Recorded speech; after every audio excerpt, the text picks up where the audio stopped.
Hello mga kasipag, isang napakagandang hapon sa ating lahat mga kasipag.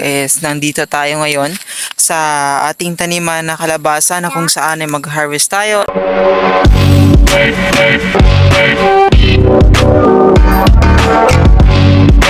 And tamang-tama po mga kasipag, harvestin natin sila dahil naninilaw na yung kanilang bunga mga kasipag. And then, ibibinta ni mama bukas sa palengke naman natin ng sales para makatanim naman tayo ulit ng kalabasa mga kasipag. And then, pakita ko sa inyo kung ito yung kalabasa mga kasipag. And then, harvestin natin sila kasi ibibinta ni mama bukas. And then, ito na yung yung ating kalabasa mga kasipag. Doon si mama sa taas. So, si Faith lang muna yung mag-harvest, no? Tulungan tayo ni Faith.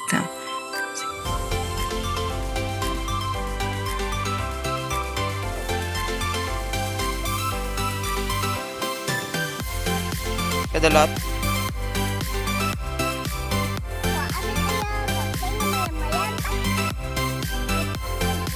Ayan, doon si mama na tinulungan tayo. Yan. And ito yung view sa amin makasipag. Kadulot? Kadalot. Hindi. Dalawa na si mama at si Faith yung magtulungan kasi napakatigas yung puno. Ay hindi, pungango pala ng kalabasa natin. Ayun. Ayan na yung ating kalabasa ng kasipag. Yan hanggang doon, no? Napakadamo mga kasipag. Ito pa. Be. Dolingod pa man ma. Ito mo. Ano? Yun. Yan. Ito pa lang. Tatlo. Diyan pa? Ay, doon sa ubos. Dito ka lang din. Nakatil din. Nadyan. Dito, nakakapagin mo dito. Pwede pa da? Dito. Yan. May sira pa yung yung isa. Sayang. Be. Ito, sira. Saboy tayo ma? Hindi dun. Lain dun. Tapsik. Kaya ka di ha? Pwede pa da? Pwede? Yan ang sinasabi ko. Pwede? Yan ang sinasabi ko kasi. Tigas. Tigas? Uy, maraming subay. Maraming subay eh. Ano kaya? English siya. Anong? Dapat lang. Tigas. Ito pa, silabos. Bibi. Teka lang ka. Makatin. Hindi ako. Wala ako nakakapela. Ay, Ano sa'yo?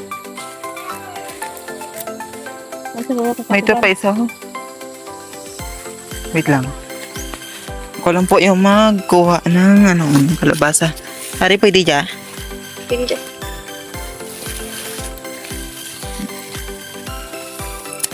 Yan.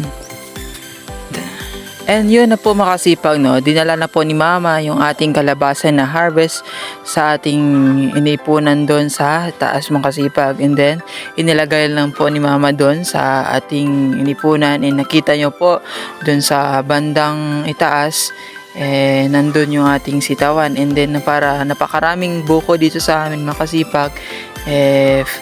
Gusto yung magbuko, pupunta lang kayo dito. And then, may nakita ko na kalabasa dyan. And sobrang laki po makasipag. And then, pinitas ko na agad kasi makasipag, napakaganda yung kutis niya. And siguro napakaganda yung kanyang loob. And then, binigay ko na kay Faith. And then, sabi ko kay mama, mayroon ba? And sabi niya, mayroon. And kinuha na yun makasipag. And then dinala na po niya dun sa babaw. And then umakyat ako kasi pakita ko sa inyo kung gaano ba kadami yung ating na-harvest makasipag. Bugat dyan! Wala. And yun na po makasipag, natapos na natin mag-harvest ng ating kalabasa makasipag. Ito yung ating first harvest ng ating kalabasa makasipag. Yung sobrang dami. Nasa 10 piraso po yung ating harvest dyan. Mga almost mga 1/2 sako ng, ng kalabasa. Good luck na lang bukas. Akit nito. Ito na yung ating tanim na kalabasa makasipag. And yun na po makasipag is natapos nating mag-harvest si mama pala ng kalabasa natin na which is 2, 4, 6, 8, 10 piraso yung 10 piraso po yung harvest si mama kasi yung iba is hindi pa pwedeng harvestin at saka yung yun para mas magaan lang para papunta dun sa taas, no? Kasi napakalayo pa po yung kalsada dito sa amin. And then, ako po yung magpapaalam na muna, no? ng mini vlog natin ngayon. Yes.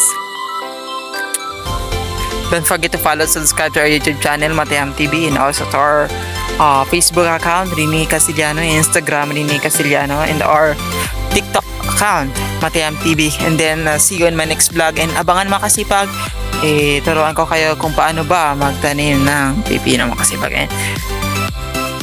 Paki-pindutan na ang subscribe button.